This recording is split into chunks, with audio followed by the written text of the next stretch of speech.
What's up, everyone? Welcome back to the Crossblades podcast, where we talk about faith, pop culture, and everything in between. I'm your host, Semic, and this is my co host, Neeko. And today we have a very special guest with us today. We have the one and only Zahna. Welcome. It is good to have you here. Yes, it is. Welcome, Zana. What's up, guys? Thanks so much for having me. I'm glad to be here. Yes, this is honestly going to be one of the coolest podcasts we've done. Yeah, I think so So, too. a, a little introduction. Zana is a independent Christian artist who is now signed up with Crossover Records, which is owned by Brian Hitt Welch of Korn, and we're going to talk to her about storytelling through music.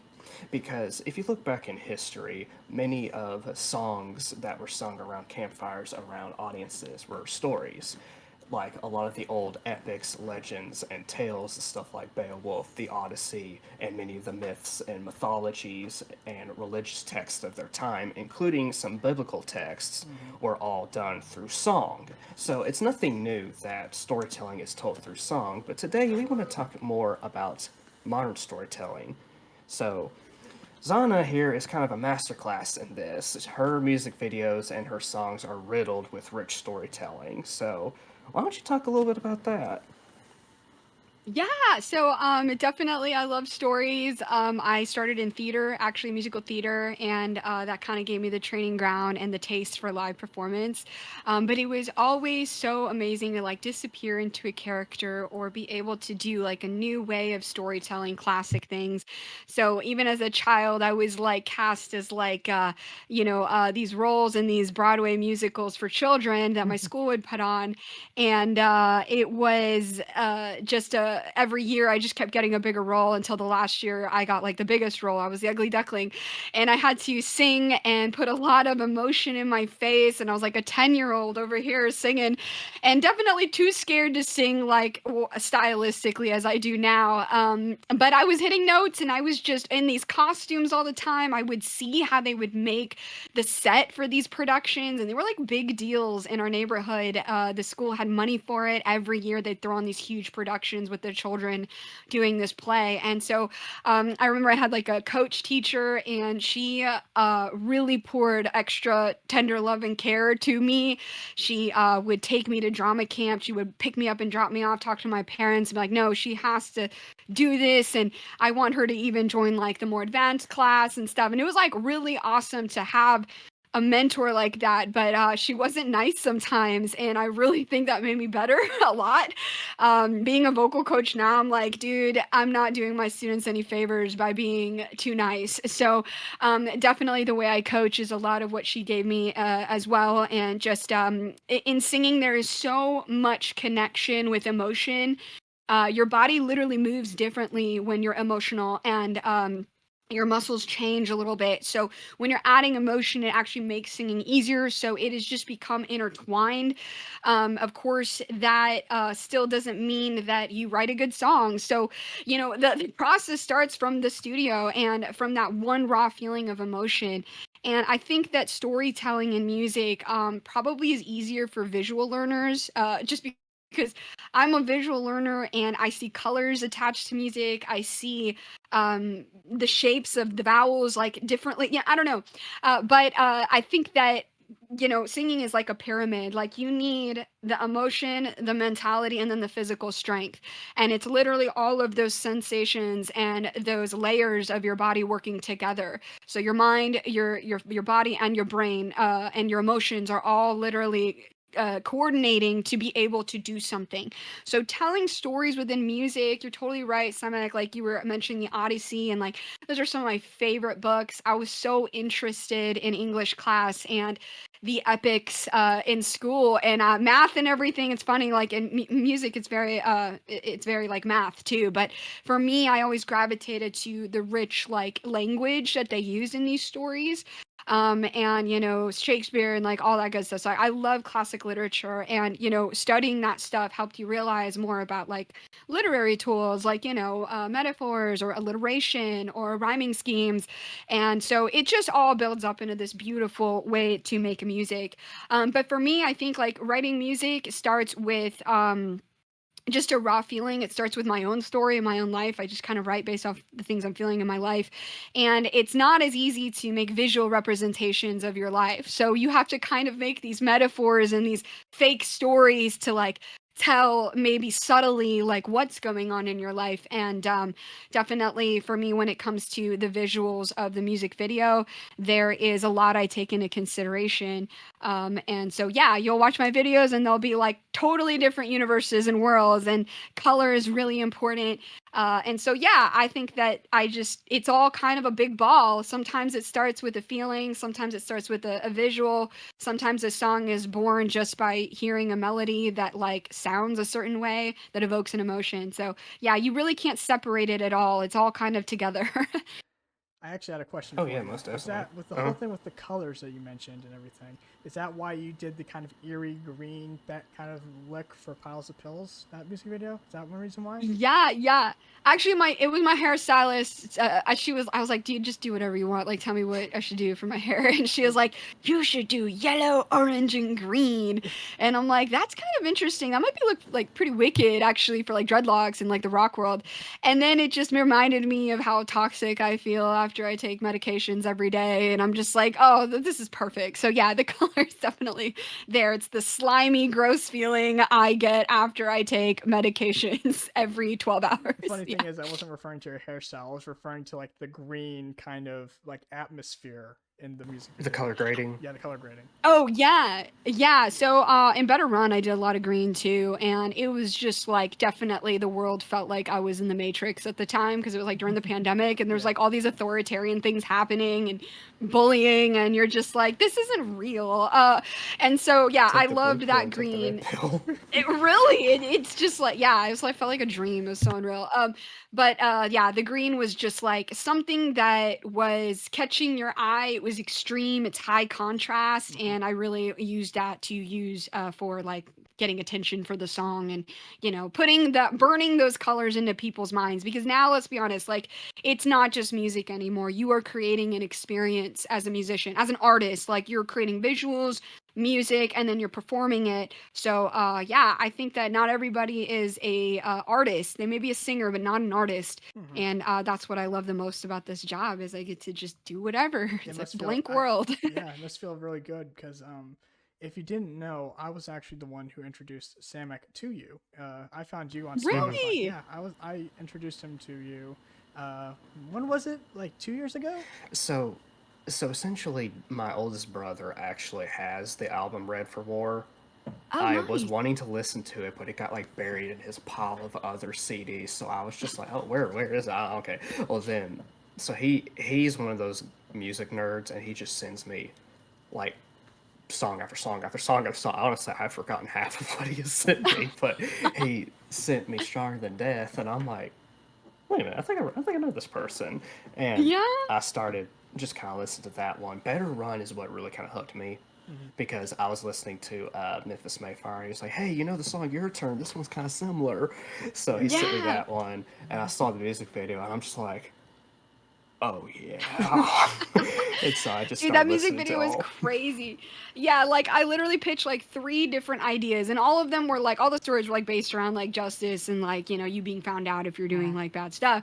And my team picked the craziest one, the Matrix one, and yeah, some people really clung to that. And what's crazy is that like we went in with like no plan. I just bought a ton of props. I was like science kits and like green and like whatever I could find that was mad scientist looking. And we ended up just like going in there. We didn't really have a treatment. We just started setting up and creating this like narrative, and I'm just telling them the story pretty much as we go, and they're like, all right, set up the scene. And it came out pretty good for just It like actually throwing it did. together. Yeah. Yeah, and then like Jake, I love Jake. He's really good, but he's like, oh dear Lord, I have no idea how this isn't gonna look cheesy. And then Adrian, the editor, gives it back to us, that gives us the final cut, and I'm like, holy crap, this is awesome, Adrian. Like, Oh, I did not expect this to come out good. It was a real Hail Mary. It was like I was independent at the time. I think I only had like $2,000 for a budget for the video, which is like nothing, and we it made it is a lot for happen. me. And Oh, you when you get in this game, you realize how expensive everything costs. And like now with the label is like, oh my gosh, these are like really big numbers. Like great, it's great, but that's where the high rollers, that's what they're doing is so it's pretty gate kept. It's very hard to break in. But yeah, the people loved that video. And I was like, this is one of the like craziest looks I've ever done. It was so weird, it was so random, but it's like about entertainment value, you know? It's Yeah. like, yeah, there's somebody who thinks like it's corny and cheesy. Like don't I think literally so. got that like feedback too from people. But like, why are people still talking about it and The thing listening is to that it you're if in it their wasn't head. good? You're in their head, and you have Yeah, that yeah, headspace. So if you're in their headspace, then that means you're getting more traction, even if they think it's Hey, corny. yeah. yeah. And I I'm like, dude, honestly who thought it was cares? This one of is the like, coolest ones. I know, dude, it's so fun. And yeah, there is some corny stuff, but it's entertainment value. And I think now people are just like taking themselves so serious these days. And it's like, dude, just do a silly video. Like, no one cares. I mean, VeggieTales did But silly, and look at how popular they are. they are, and some of these artists are literally changing their whole tactics. Like Oliver Tree, I think he used to be like this serious artist. He took it serious, took himself serious in all the videos, and then he releases an album that is just the most random, silly visual things, like like the silliest, dorkiest coconut head wigs that he's wearing, like just so hilarious, so random, and he is skyrocketing in views, and so I think it's a good tactic. I would love to just have a really serious song and do a funny video one day, maybe That'd we be will. great. I mean, take a look at the 80s for an example. Most of the 80s music videos were just absolute bonkers. Oh Like, yeah, Pokemon so Go, for yeah, my example. dad, yeah. There bonkers, you go. but visually stunning, I will Yes, say. yes. Yeah. But Yeah. yeah, it's like, because, my dad, well, honestly, I didn't, even though I'm like a 2002 baby, I didn't grow up listening to that era of music. My dad was just like, listen to what I grew up with. So I grew up with the 80s, okay? I had to And deal we with the have, 70s and 60s, I think, because my dad grew up. He's like 50 years old at this point, and I had to deal with what he plays his stuff in the car all the time. I'm like, I can't hear this. Let me listen to Zahna. I'd rather listen to Zahna. but no, I'm not seriously kidding. though, I still love the 80s. But he has a lot of music video, either tapes or DVDs. Now I remember as a Uh-huh. kid just watching them, thinking they were so stupid but awesome at the same time. And I'm like, what? Why can't we go back to this? I mean, don't get me Yeah. wrong though.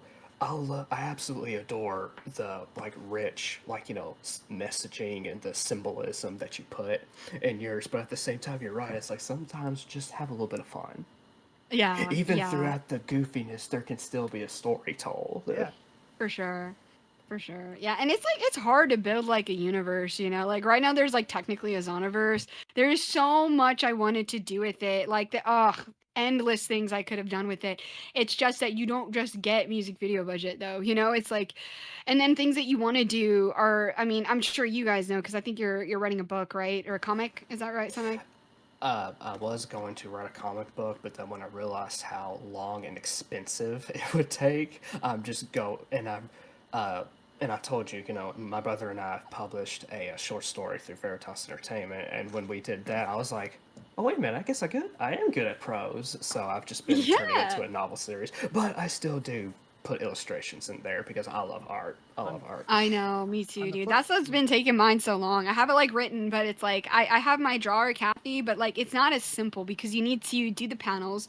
You need to decide like what shot you would do. It's Hmm. basically storyboarding for a music video or a video at all, and you're just like, wow, there's a lot. You have to carry the story, and yeah, it's a lot. So It's almost like making a movie. yeah.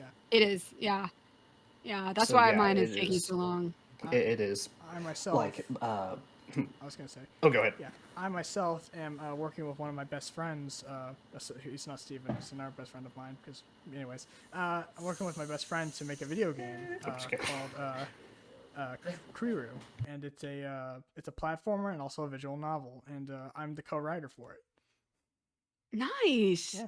Yeah, I love it when people start their own projects. I'm like, dude, like I have tried to do acting too, and I'm like, there's not enough work. There's too many people. So go and Hmm. create your own project, cast yourself, and then you can be Exactly. Yeah. endlessly booked. Yeah. That's what I do.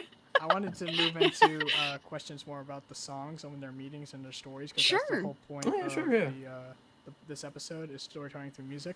So, what is we're gonna do like 3 or 4 songs to ask you about? How's that sound? Sure. Okay. Sure, pick that's 'em. great. So what? Can we do Underneath first? Because Sure. that was her first music video. Sure. Oh yeah, yeah, underneath for sure.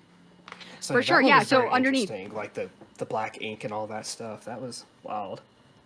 Yeah, dude, sometimes I had wanted to do a black ink video for a long time, actually. When I was in my previous band, Ilya, I was like always pitching. I was like, no, dude, let's do this. And they never did. They never did it. So I was like, I want to do something with black ink. I don't know what that means. I just know that I have to do it. And then it just became like a like a normal thing in my videos, but then I realized like I had heard rumors about people talking about like sometimes like evil spirits look like goop, and I was like, that's really interesting. Like I don't know what that means, you know. There's like a whole world we could talk about with that, but there's things that I see in my brain that don't make sense sometimes. Like even on this new album that's coming out, there's like lyrics I wrote that I didn't understand why I wrote them yet, but they were there and they were solid. Like they were not going to change.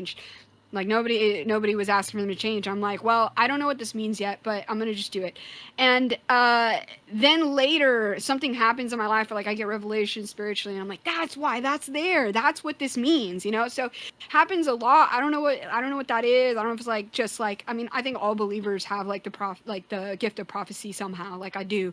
I don't think everyone's a prophet, but it's like sometimes we don't understand that like King David wrote some of the psalms probably not understanding what they meant, you know, like when he says the Lord said to my Lord, sit at my right hand and I'll make your enemies a footstool. Like did he know what he was talking about? My Lord said to my Lord, you know, back then. Or you know, there's things that are prophetically spoken in his psalms that I'm not sure he really knew why he wrote it, but for some reason they're there. But anyways, getting back to Underneath, yeah, I had written the song about like this hiddenness, and I think it was like about motives. I think it was based on a proverb in the Bible about like the Lord knows all the hidden motives of every heart. And I was like, that was like the song message. But I wanted to do some cool contacts, and I wanted to do mirror shots. I don't know why that stuff comes to my brain. I don't know why this symbolism shows up. And so the whole point was like, what is really sitting in me? Like, what is in my heart? Is it like this evil self, or is it a different alternate person that keeps pouring shame on me constantly? Because I struggled with shame my whole life, like just debilitated me. It caused an eating disorder for a couple years. Like it's just, you know, so yeah, just those small symbolisms of my life of just feeling so heavy with shame all the time and not being able to like face yourself, you know, when you do something wrong or you just feel like you're never good enough. So yeah, that's Okay. kind of where a lot of that symbolism came from, and then the colors were just that was the album color, so we chose red, black, and white. Yeah. Nice. I was gonna ask if you're gonna go with the Zahnaverse per se, and you want to have a version of you that's, you know, a version that's darker and, you know, filled with shame and all that stuff, and you could do something similar to like Red did in their album Innocence and Instinct for the music video Death of Me. Have you ever seen that? For Red? I don't think I have. Yeah, look at that music video for Red, and you could take some inspiration from that. Obviously, don't copy it, but you know what I mean, right? Yeah, yeah, yeah, for sure. I Yeah. yeah, go ahead. I was gonna say they did different camera angles and had double of their self. What's the guy's name? What's the singer for Red's name again? Michael Barnes. Michael Barnes. He had two versions of himself, one in a white shirt and one in a black shirt, and they were fighting each other. And then, oh my gosh, that music is just really good. So you should check that out. So kind of Yeah, I think we did something similar to yourself on Underneath. Like yourself. the mirror had a black background, and then I had like a white background. And it's crazy because like I really wanted to like, man, it's crazy because this album is like so much about that split personality type of thing. And I don't know how much they're gonna let me like really put it in the video, because I did film a storyline and they're probably having me yank it just because it's like a really Christian ending. And but man, if I had like four music video budgets, I would probably make the Zonaverse. And if I had free reign, oh my god, I would have called back all these characters. But I think I'm gonna have that version to show to the Patreon, so they'll get to see it at least.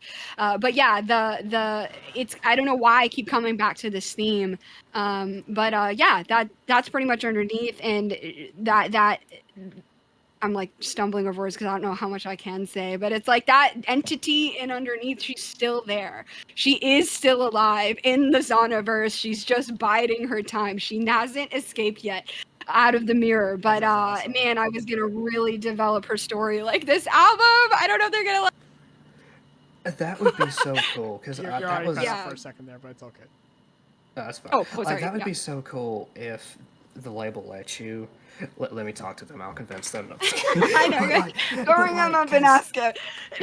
Because Hey, Brian. of course, some people would probably get all offended and be like, "Oh my god, it's demonic!" Because I've had people talk to me about they my did. stuff. Like literally, like one of the main villain of my story has red face paint, and I did a TikTok back when the book series was just TikTok videos, like a concept. I had so many people telling me that it was evil and demonic just because I had Oh, red yeah. face paint on. But anyways, Yeah. I was watching the music video, and I'm a kind of visual storyteller too, and I was noticing how the black ink was symbolic of like the sin and the darkness that consumes you, and like how you're trying to you were trying to wash it away on the mirror, but it just kept just spreading. Kind of Yeah. the way I took it was that symbolic of trying to clean up your sin by yourself. You're gonna get nowhere, and how like in the mirror, so you have the entity, which really cool design, by the way. Very simple, but yet really cool. I really like that. But you have that entity as a constant reminder of your sin, and essentially kind of the inner self that you have to destroy. Because we're constantly dying to ourselves, picking up our Yeah. crosses and following Christ. So Yeah, and definitely. also, I what's think you hidden could see underneath. like the red ink kind of being like the blood too, like the blood of Christ. And that's a really good thing. I think it's been so long. I'm trying to remember the video and how it even went because I totally forgot about the spreading of the ink. I didn't even remember that.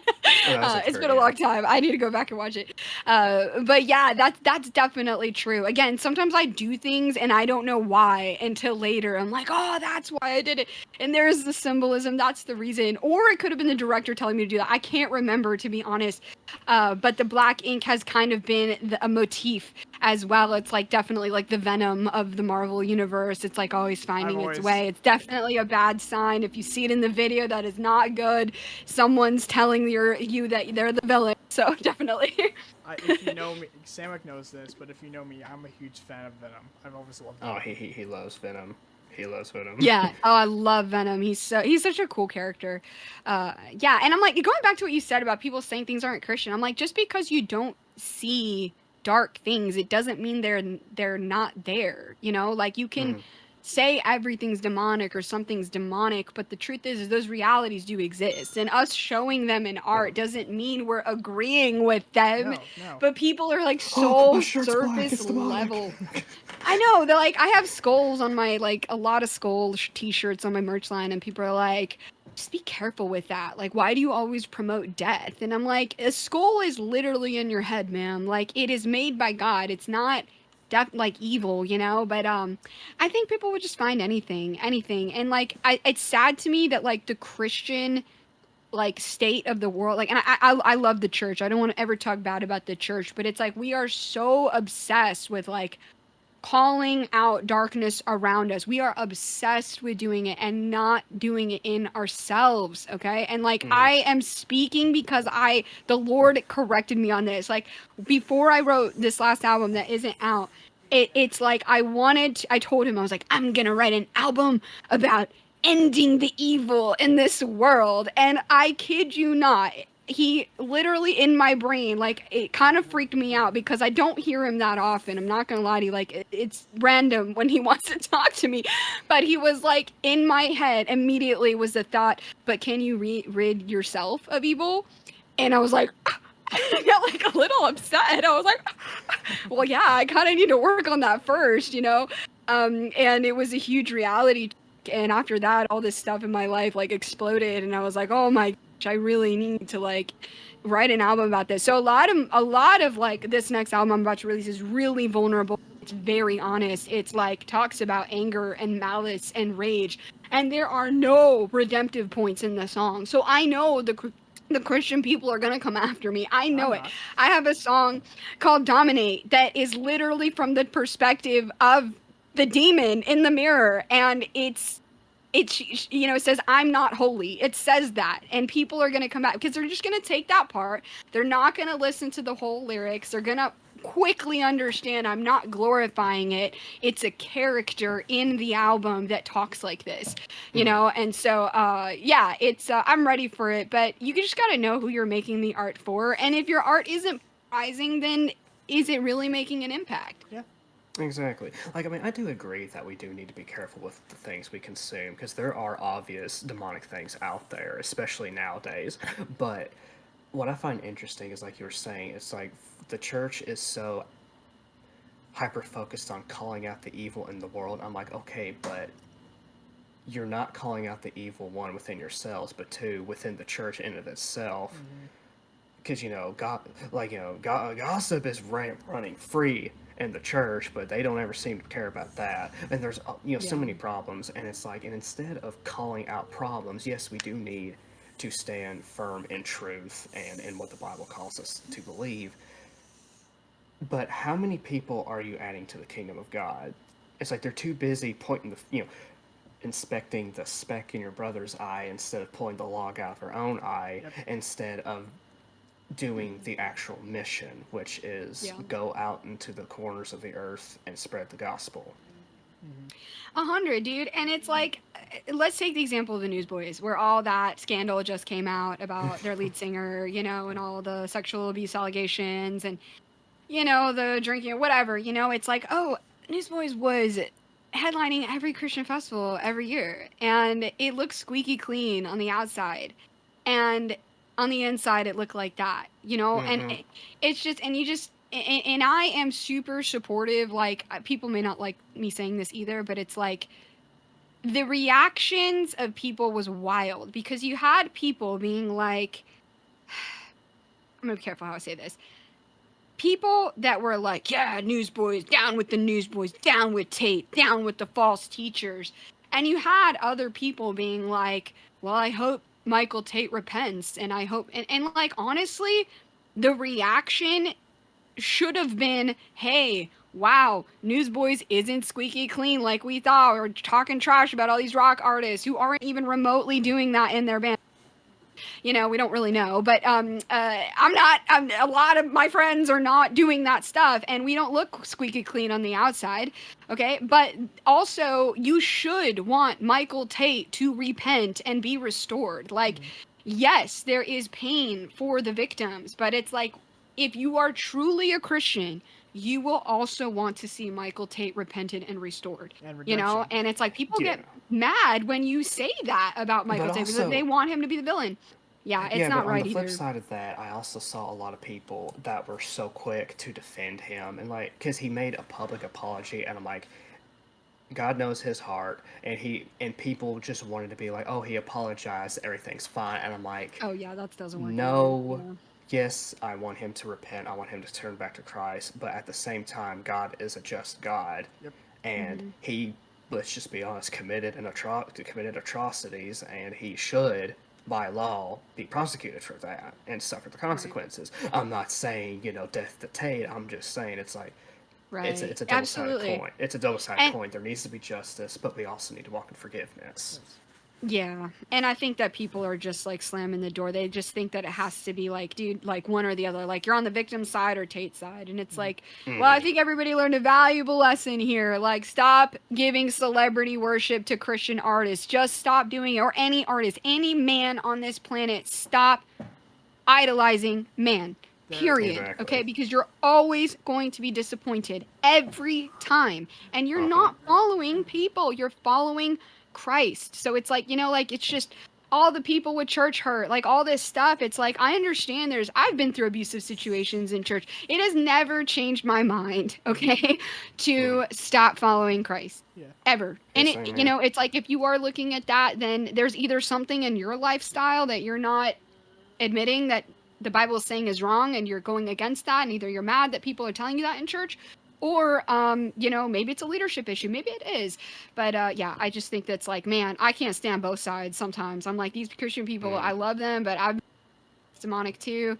And it's like, man, it's just so superficial. Your level of understanding. We are so. It's like, did y'all not learn anything from the Bible when you read to not condemn people? Did you learn nothing when it said in Galatians that works doesn't make you saved? Have you not read in Colossians that there's no male, female, barbarian, slave, free man? There is just Christ. Okay? There is just Christ. There are other people who maybe follow it a little bit differently, but the point is Christ. And it's just like nobody learns anything. I swear. Like, I don't know. I don't know. I was gonna say that in the terms like the Michael Tate situation, do you know the band Black Veil Brides, for example? I just want to ask. Yes, With I do. Andy Biersack, with their album The Phantom Tomorrow, that entire album is actually talking about avatarism and putting someone up on a pedestal, and then when they fail you, they turn on the individual. Yeah. That It's album's really about sad. that. It's not fair to the person either, because dude, like, I have had people be like fans that like I talk to them and get really close to them, and then for some reason I fail them because I don't talk to them enough, and then they get like really clingy, and then it gets weird, and then they're mad at me. And I'm like, dude, I'm just one person. Why do you need me to talk to you? Like, I thought giving you more attention is what you wanted, but now it's never enough. Yeah. And so I don't know, just the expectations on people just need it. Like the idolism. If they're an artist, who cares? They're It's just another avatarism. person. Yeah, Yeah. yeah. And I used to do that too. Like I used to like put bigger artists like on this like star power thing, and you're just like, why did I do that? What for? I don't know this person. They don't know me. There's no reason I should be doing that. I mean, we can be friends, but they're not probably interested in being friends. They think you want something. So it's just, dude, it's just another. It just gets worse as you go up. You're like, okay, I don't want anything from you. Being nice, as being genuine, or you do have people that do want something from you, and you can't tell what they're there for, and you don't want, and if you don't give them what you want, they turn on you. Yeah. So it's not a good position sometimes to be in. All right. So let's move back on to the songs and back to the songs. Yeah, we've. Sure. But it's okay. We got Hey, about, no, it's we fine. got about This 30 more is- minutes, this is so what- we're good. This is us. Okay, sweet. We're always rabbit trailing Yeah. and trying to. Oh, figure me out too. what It's to literally the talk point of the podcast, just to have a conversation and to interview people. But yeah, Heck like yeah, it's heck funny. yeah. Yeah, 'cause you mentioned Phantom Tomorrow. That's another example in storytelling and music. Because like that entire album is an entire lore, an entire story. But I yeah, love like lore on stuff. specifically about you. So, how about you pick the next song that you want to talk about? Me or her? You, because you were mentioning something earlier. I was gonna say that I wanted us to talk about "Stronger Than Death," the first song because Oh, yeah. that's actually literally my favorite song you've created thus far. And when I first heard it, I was actually on break, and from my old job where I used to work, I'm now in school to be a computer technician and everything. But for those who don't know, and I heard that song after I found "Erased" for the first time, and I heard that I was like, oh, this is really good. So I checked out the entire album because it was in my Spotify recommended, and I cried when I first heard that song. I cried so hard. Are you talking about Death at Dawn? Is that the first one? No, or "Stronger Than Death." wait, which song? No, Oh, sorry. I thought you were talking about the album. Okay, the title track. Yeah, Stronger Than Death. Oh my God, I love that song. Yeah, yeah, Talk about yeah. it. So yeah. What did you want to know about it? I'll Everything. Everything? Okay. I'll tell you everything about this song. When I first wrote this chorus, it was actually about my now husband. And it was about this forbidden love thing because my band wouldn't let me date anyone. Anytime I had a friend, they were like, we don't like him. He's taking away your attention from the band. I'm like, I don't think that's true. I literally work so hard for y'all. But anyways, I could tell they weren't really approving of me and Pat's relationship. And I ended up leaving that band, or whatever. We just broke up, and I ended up being with my now husband. So worth it all the way. But the song ended up changing because I was like, dude, I don't know if I want to make this about forbidden love, but what is the greatest love of all? And I started thinking about the love of Christ and this just above romance love, like just the most godly love. And I started putting myself in the position of like, what if I was his disciple? What if he had been in the Garden of Gethsemane and he had, or just been crucified and he had just left. And little did I know he's still, alive. And what if I was his disciple? Yeah. And what if I was going to die for my savior. What if that ever came to the point? Would I be able to do it if I was back then a disciple of his? And so I just started putting all this imagery of a garden in it. And in the first verse, I just wanted it to be very like visual, and it talks about like, but it's like everything's like a garden but new. It's like gold, and it's like Christ has been crucified, he is risen, he is alive, there is victory. And no matter what happens, even if I'm incarcerated one day, even if my life is taken from me because I believe in Christ or whatever, like it's okay. I've wasted so much time on this planet. I just want to go home. And what an amazing thing it would be to die for actual true love. And just accepting that maybe this disease will take me, because at the time I was had kidney failure, and I had just gotten a transplant, and I was constantly sick, and I didn't know if one day they wouldn't be able to fix me up at the hospital because I got sick. And so I just realized, like, life is super finite. I might not make it to 35, like, I don't know. And if I just had to, like, get rid of my denial that, like, I might die a lot sooner than I and I think that I had to make a decision to be okay with that. And that's kind of like why in the end it says, if this is my time, I accept what's mine. If love is death, let me die away tonight. So it was like accepting death, realizing death really isn't the end, realizing I have victory no matter what happens. And there will be people that don't like that I love God, that are going to tell me I'm wrong and I'm in sin and this is a forbidden love with, that you shouldn't have or whatever. But I just think about the disciples and, like, dude, like when they saw him rise up and they were empowered to just go do works, like, it's just inspiring. And the way they died for him, it's just, how could you die for a lie? Why would you die so I don't know, I That's just kind of literally put the reason in that why. whole era. That's literally the reason why my sister's husband, her now husband, came to Christ, is because he came to the conclusion that people don't just die for a lie. That's literally the reason why he came to Christ. He was like, that Yeah. it has to be true. Yeah, And exactly. So yeah, and then it just, I listened to that song so many times before it came out, and I would just cry every time when it said "It is finished" in the bridge. Oh, it gives And me I ended chills up, every time. dude, I couldn't replicate it again. Like, I accidentally did that vocal. Now I know how to do it, but at the time I didn't know how to do "It is finished" or whatever it is in the end. And it was a fluke. It was on accident, and I couldn't recreate it again. So he made that take work. Anyway, now I know how to do it. But it awesome. was I was like, wow, how did I do that? One thing I wanted to ask was when you said in the song, "These words in my skin from this ink from this pen," what was that referring to? Oh yeah, it's actually about my tattoo. It That's says what I "Remember thought. my Yeah, love" right here. yeah. Yeah, it I have a story about this tattoo, and it's really spiritual, and people are gonna call me crazy. I know it. I know it. But this is "Remember my love" is the first thing, the first time I ever heard God speak to me. And it was the craziest thing. I get emotional when I talk about it. I'm gonna try to get through it. So I It's okay. knew my No faith. judgment. Yeah, I know.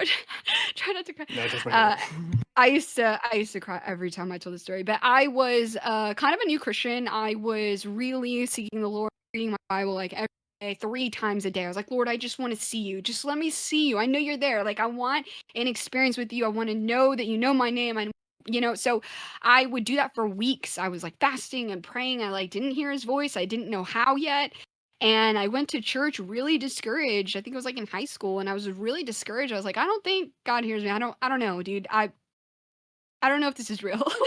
And I went up and the music started playing for worship, and I was like, you know what? This is dumb. I'm going to go and lift my hands and worship even if I don't want to right now.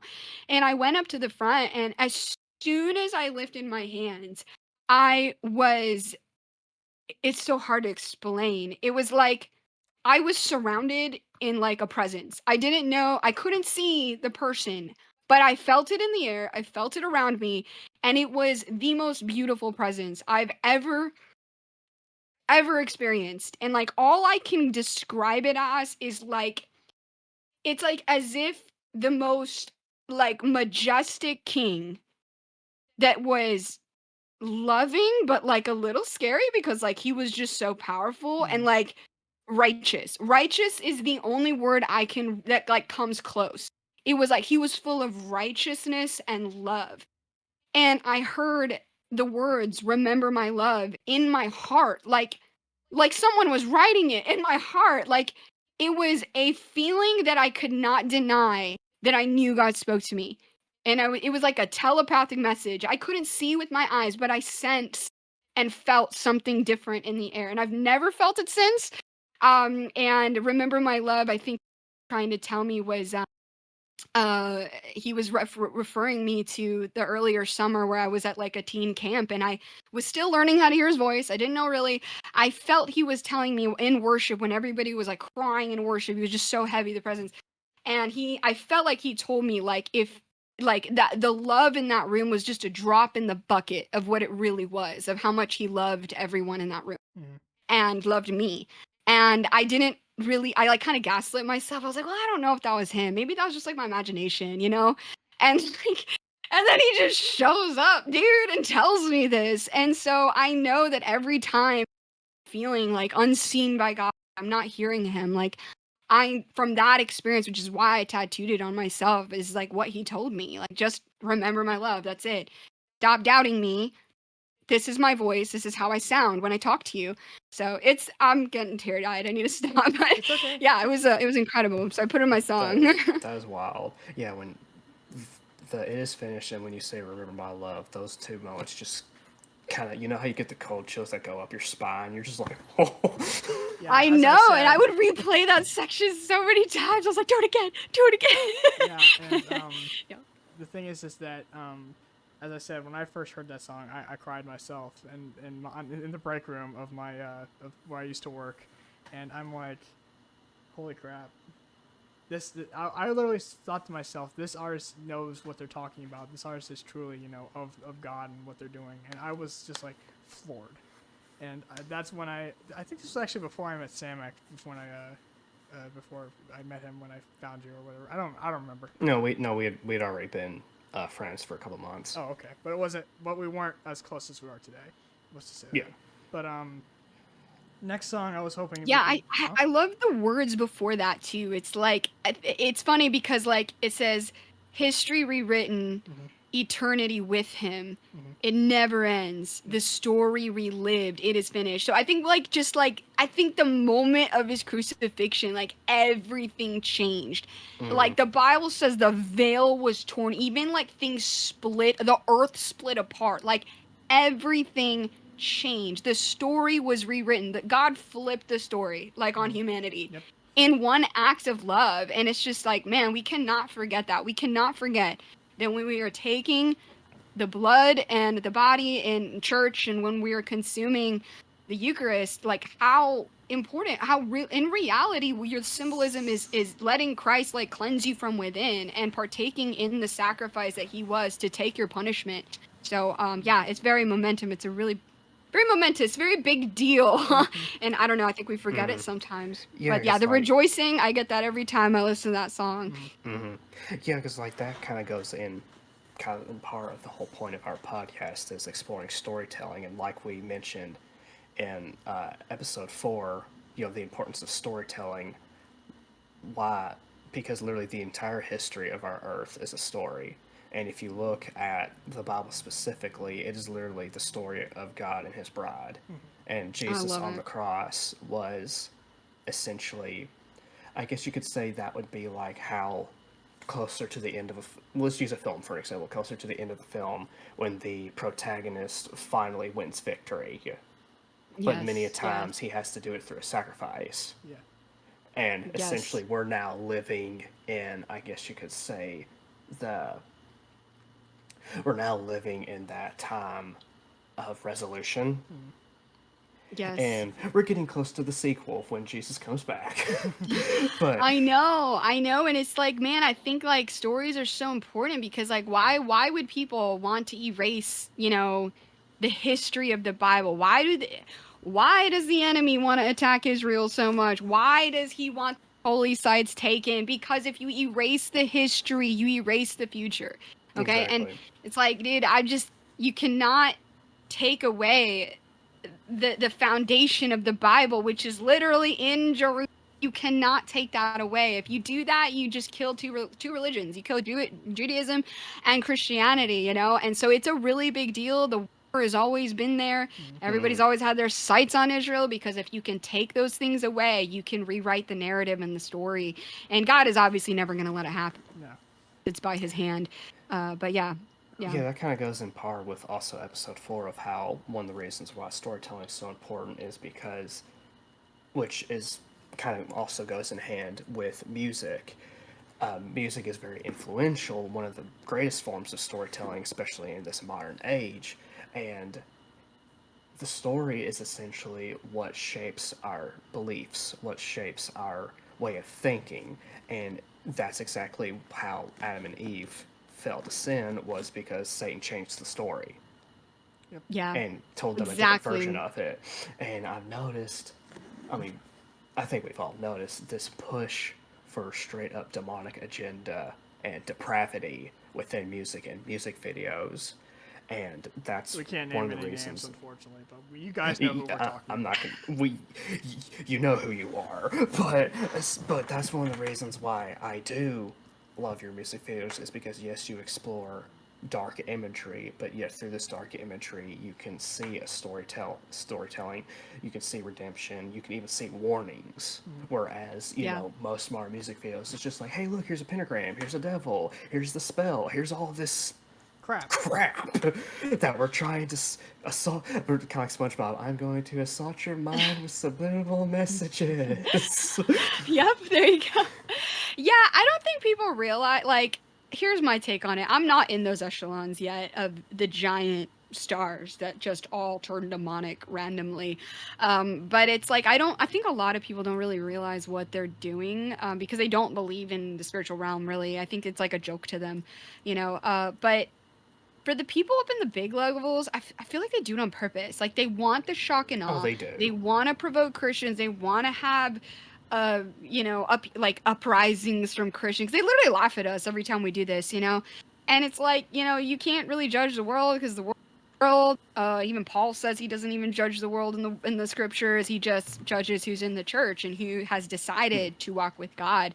But it's like very sad, because it's like, oh, why are all these pop stars going dark and evil? And it's like, man, because that is what they think is going to, either they don't understand that they're being influenced to do that by people who do believe in the spiritual realm and are a part of the occult, okay? And they're just pawns, like they don't know.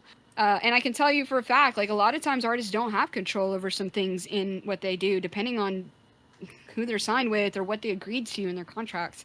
So, yeah, it's very dangerous. But yeah, I don't think they really realize what they're doing. I mean, there's probably some out there who do. I mean, there's got to be a few out there, but by the masses, you're probably right. They're probably just puppets to the big, I guess you could say, elites. Or they themselves are in the occult too. Believe me, like, there's a lot of people in California that like do black magic, and they don't really realize, like, they do it to get famous. Like, there's like certain charms and stuff you can do apparently that will apparently actually help you. And I don't know, I've seen interviews people that have experiences in the industry and like what happened to them, and when they declined it, their whole career went down. It like literally stopped.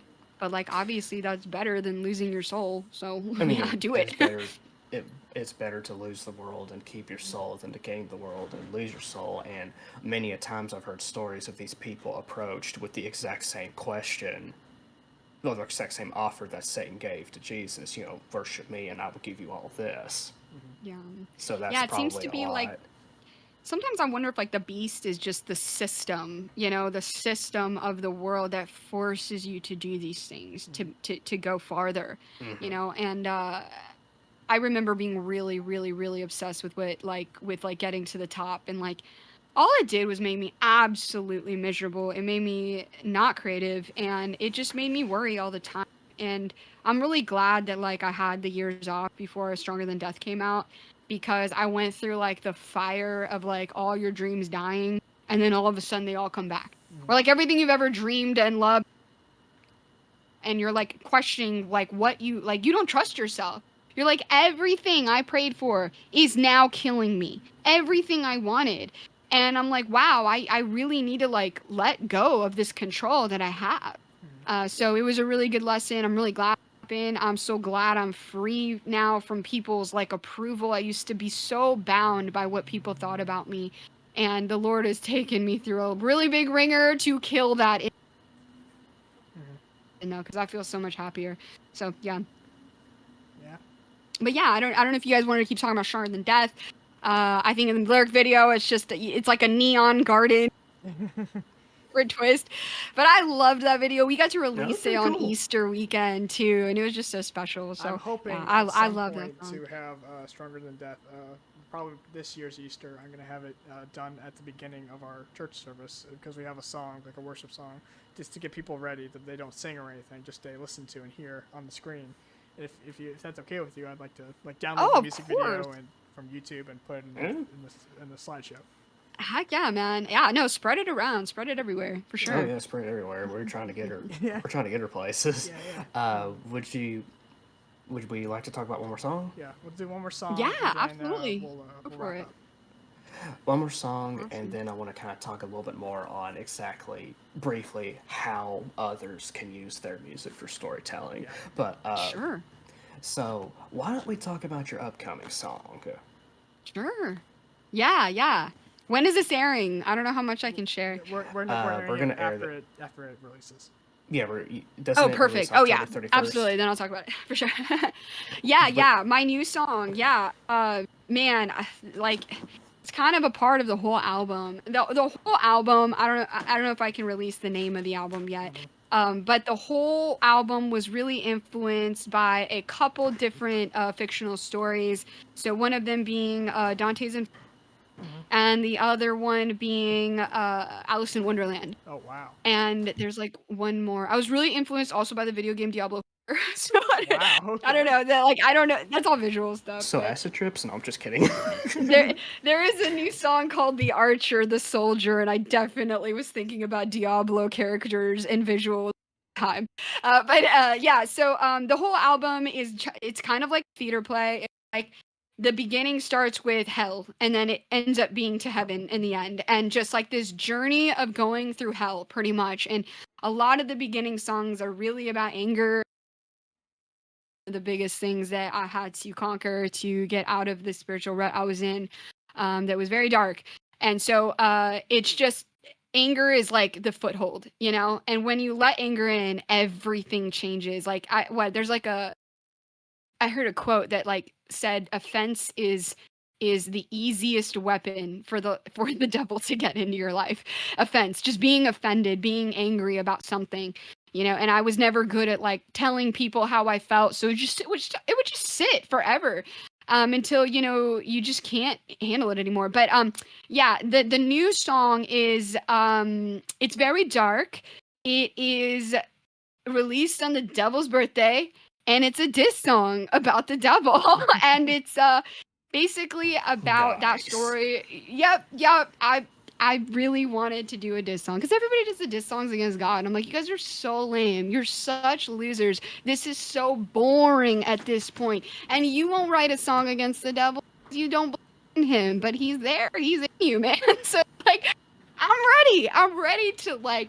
Anyway, the new song is called Defiler, and there is an awesome feature on it. But it's really about that Matthew story where the devil is like tempting you and telling you this is everything that you could have if you just do what I say. And this album talks a lot about like control and narcissism and just being under someone's control all the time.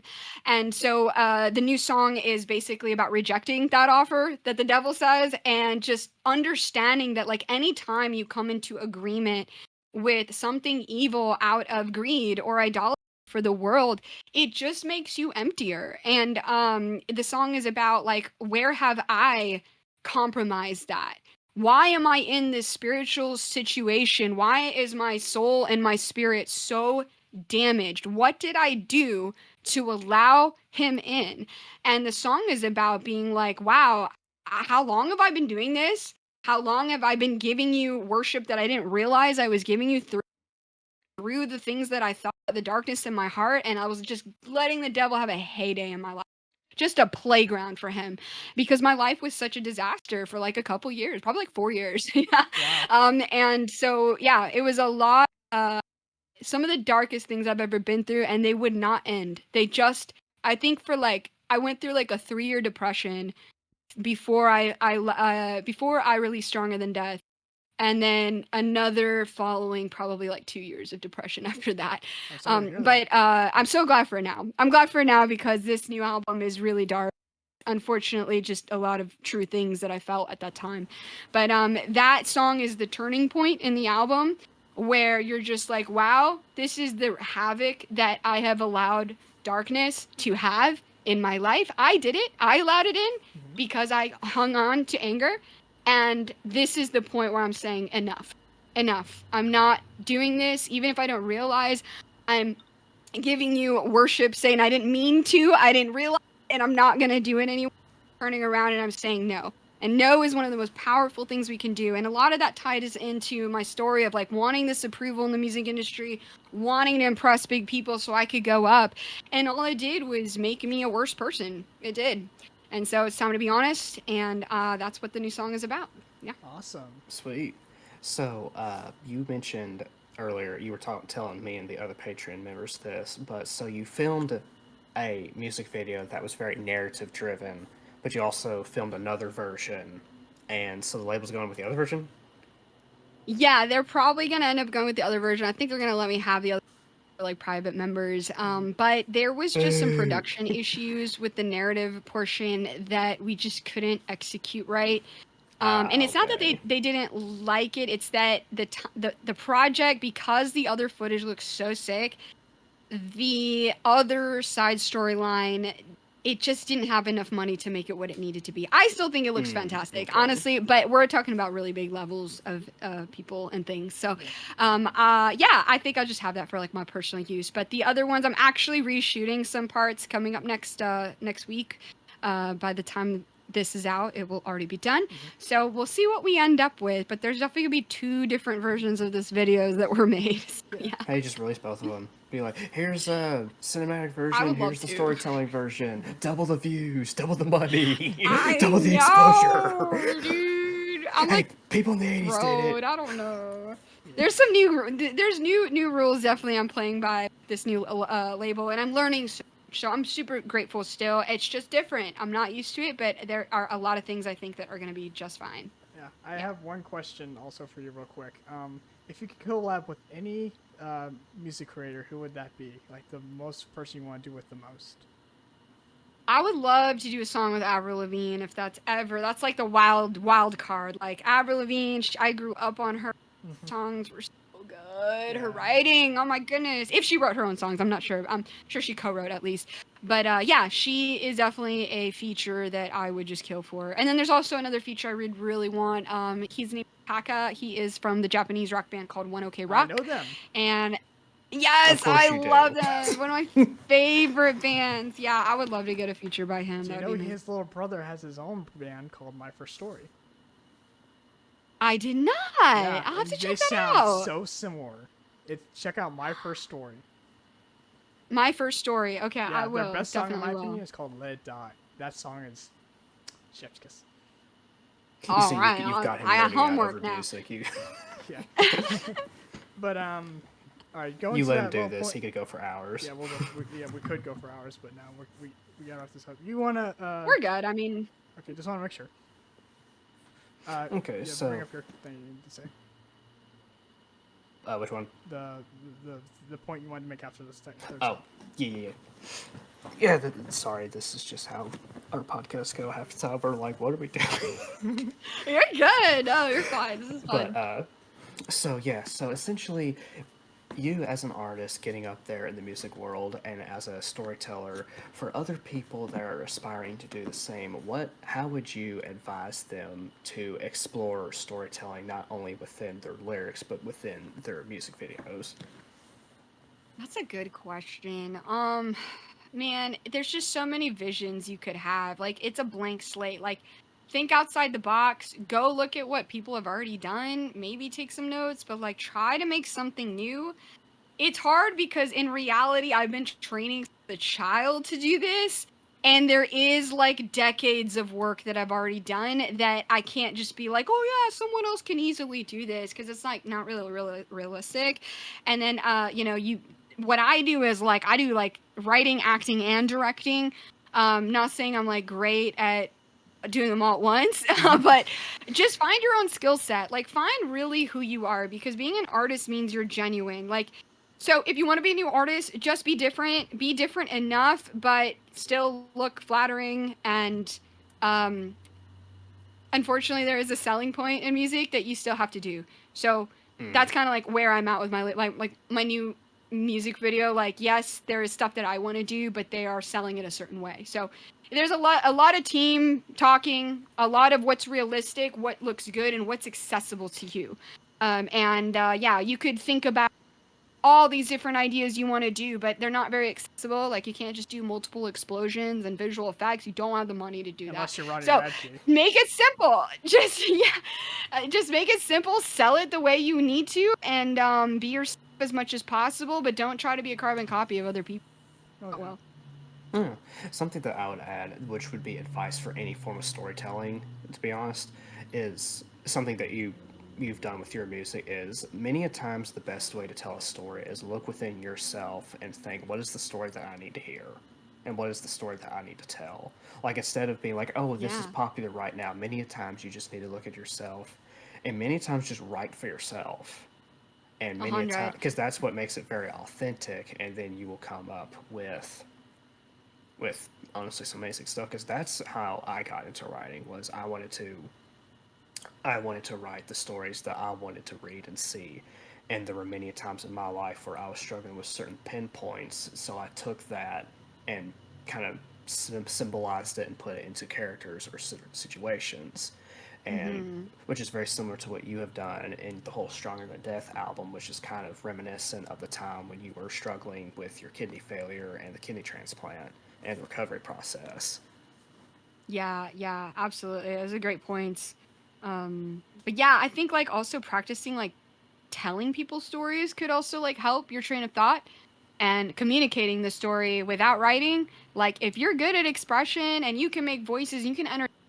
That's all it really boils down to as an artist or a writer, like entertaining people and Mm-hmm. keeping them captivated. So it's like all in that big ball of performance. How do you captivate an audience?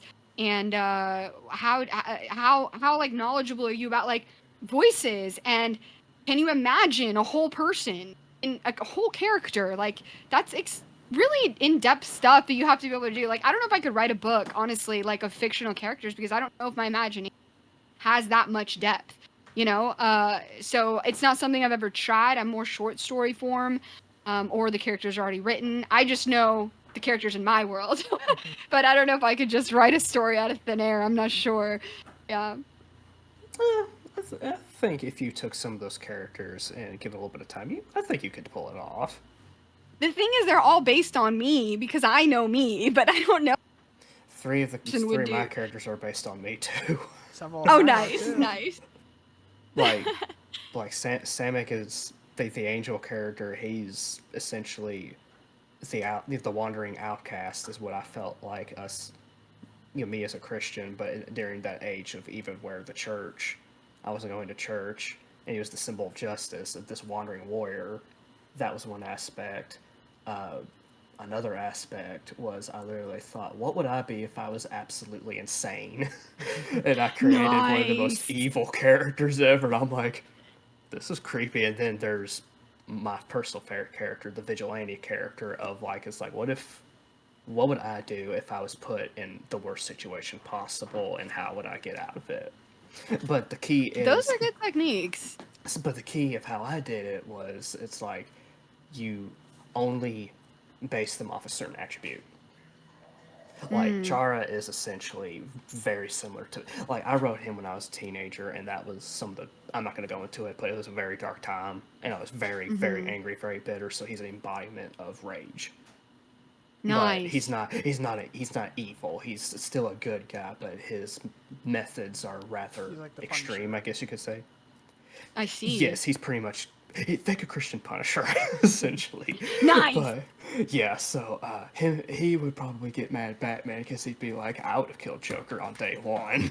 but but see, like I said, Samek is completely different. He's not very bitter. He's not very angry. He's really just the symbol of righteous judgment. Yeah, he sucks at poker. Mm. Mechanically, he does. Mechanically, he's pretty good.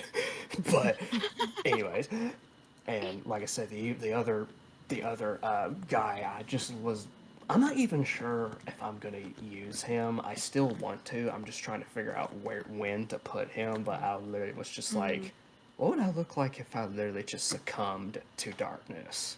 And then I just created one of the most terrifying characters I have ever created, and I'm like, what the hell is wrong with me? So they're kind of like different facets of you. They're different sides of you that you kind of inspire these characters to be. That's good. And of course, That's I good. I'll developed try them that. along the way because at first they were really just me, and I'm like, okay, I need to do something here. And through, like, I've been writing ever since I was a child, so it's been like 10 years of me creating this universe. Yeah. Yes, it completely takes a different long topic. time. Oh, it does, yeah. Yeah. I would say the same Yeah, thing. but that's the fun part. For me is my characters are based off of aspects of myself too. Neeko, for example, he is my persona, and he's a wolf, and he has tattoos and stuff that his mate gave him. Her name is Cammy. She is an alien, a tribal girl alien, and Nice. yeah, she's a little bad A, if you know what I mean. Oh, yeah, she's pretty cool. Yeah, Neeko was inspired by the part of me that felt like misunderstood, because I'm autistic. If you didn't know, I'm on the autism spectrum, and I felt like that all my life I've been misunderstood and mistreated in some way, shape, or form, and I wanted to make him a wolf because I feel like wolves are misunderstood as creatures. They're like, they're bloodthirsty, they're ravenous, they kill and take whatever they want. You know what I'm saying? But Neeko, on the other hand, Yeah. is the exact opposite. He wants to protect. He wants to do what's right. He wants to. Oh, your audio's getting all weird. It is. It's good now. Okay. He wants to protect. He wants to do what's right and all that stuff. So, when I made him, I had the idea of just taking aspects of myself, like green eyes and stuff like that. He has dark fur. And when I came down to like his hairstyle and his personality, I went to one of my favorite sources, which is Ichigo from Bleach, because I love the anime Bleach. Sam can attest to that. And Yes. yeah, Nice. and a lot of the stuff that I wanted to make with him kind of just bled into his character creation. He's evolved so much since I first made him. He was more of a victim now when I first made him, but now he's the victor over his own life now. Nice. So, yeah, I could go on and on about my characters amazing. and stuff, but that's just one example.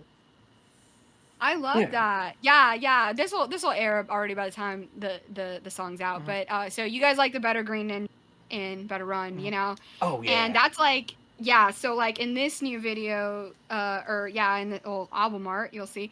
But you have the red version of her, and she is basically Droid Zahna. So you have the Better Run, free, independent, took the red pill in the Matrix, but Droid Zahna, exactly. She's like the alter, and she's like the same in like capability and competence, but she is like controlled. So she's like, think like Stormtrooper, like she basically represents programmed towards your own destruction, and like unstoppable destruction. And she's on this like basically like this treadmill of just going nowhere in life, and her own personal hell. So I see that there's like lots of different like dualities in our characters. They're definitely opposites of each other, and that's really, really cool. That's awesome. That is awesome. And actually, that reminds me, I'd like to ask, would you like to come on another time and do more talks about your music and stuff? Because this is only one episode. Sure. I hope all my other stuff is out. I really want to talk about my new stuff. There's just so much depth there. Yeah, we can that maybe even I have think Patrick like on. people will need some explanations for, because they won't let me do it in the videos. But yeah, I think be great to come back. Yeah, just sure. let me know. We'll Just let me let know you when know. the whole thing's out. We'll let you Yeah. know. If you do ever want to back on your characters and stuff, just like I said, you can just take little bitty aspects of you and do attributes and take these already existing characters that you have and you just develop them a little bit. You can still tell some pretty good stories. I mean, you're already an expert storyteller through music and music videos. I mean, I don't see how it would be hard for you to pick up writing. Yeah, I don't It think probably could be. I think it just I did try to write a book what is it, in like 2014, I think. And it was a way for me to express my frustrations because in my previous band they were writing our music for us, and that really, I didn't like it. I did not like the songs, and like I could not feel creatively free. And so I started writing this story to try to like understand what was happening in me, because like sometimes you just don't, you feel something but you don't know why, and like you have to kind of like write it out to like get to the bottom of why you're feeling that way and explain it in real words. And so I kind of like hid in this story, and the story, I think it was called like it was something so corny. It was called like Dreamland or something. I don't even know. And it was like this dude that basically like shapeshifts into different realities, stifled in his corporate job, and he's like hates everything he does, so he like escapes into like this otherworldly dimension where he meets this like warrior chick named Destiny, and Destiny is like this bad BA girl, and she like literally kills mom, crazy, kind of like Salvador Dali sort of like dimensions where everything's wild, wicked, and dangerous, and there's like freaky fictional monsters lurking in these dimensions, and somehow they end up defeating the king of that dimension that makes everything so chaotic and terrible for that realm. And so you see some Chronicles of Narnia influence, you see some like Princess Mononoke influence in there too. And anyway, I didn't finish it because the band broke up and I felt free after that. That's So hilarious. the draft Kind of is sounds like you were somewhere. cooking with it, though. Let her cook. It was a dope Let her story. cook. Let me cook, man. No, I could write it. I think just putting it to paper is like the longest part and where I Oh, like it dip out. is.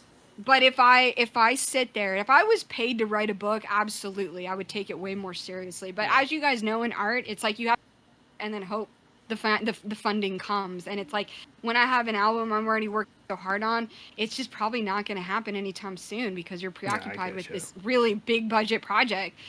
So yeah, I hope I think maybe in my retiring year, probably like sit down and do the author thing. Sure. Like when music is like I mean, as a writer myself, yes, putting it to paper, like coming up with the story is one thing, but when you're putting it into paper, it is just like you're like, ew, I want to do this.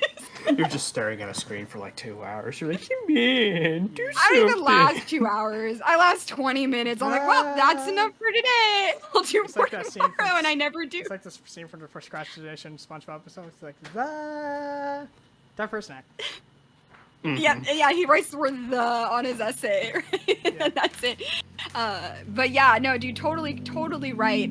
When I realize that when I'm feeling inspired, I have to sit there until it runs out because I can't guarantee I'll get that way the next day or even weeks from there. So like when I'm feeling it, when I'm in the like mood to design graphics or sit down and do something creative, if you stop and you're feeling the juices and you could keep going, do not stop.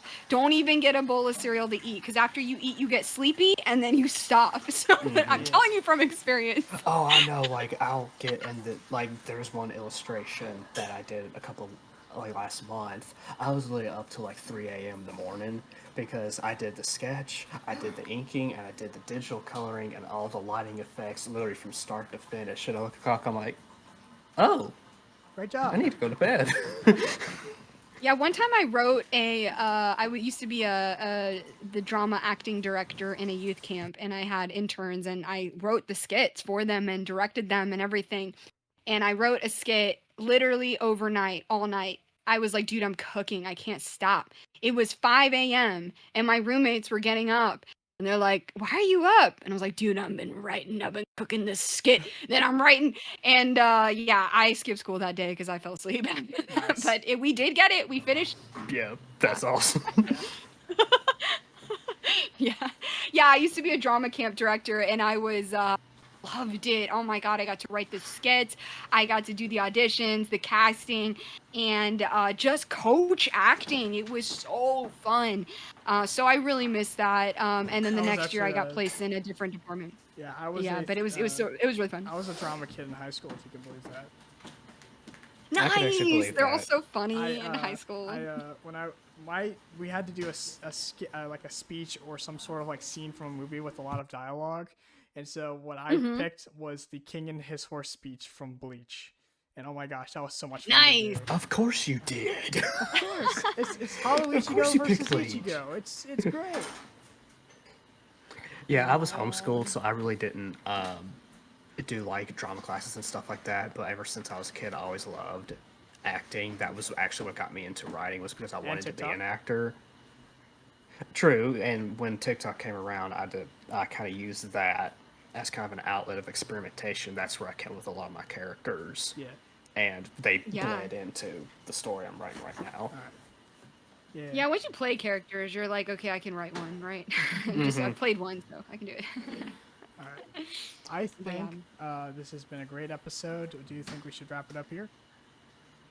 Probably. Yeah. Yeah. Even though I'm sad, I could probably go on like another hour, honestly. But yeah, I've got people to meet with after It's this. all good. But I'm really glad for the invite. Thank you so much, guys. We'll hope to Oh, help you're you out. welcome. We'll have you on another time. We enjoyed this 100%. Oh yeah, well she could be Awesome. the I'll be down to unofficial talk third anytime. member. No, I'm just kidding. I get that a lot. I'm like, maybe I'll start my own interview show. Like the positive. Yeah.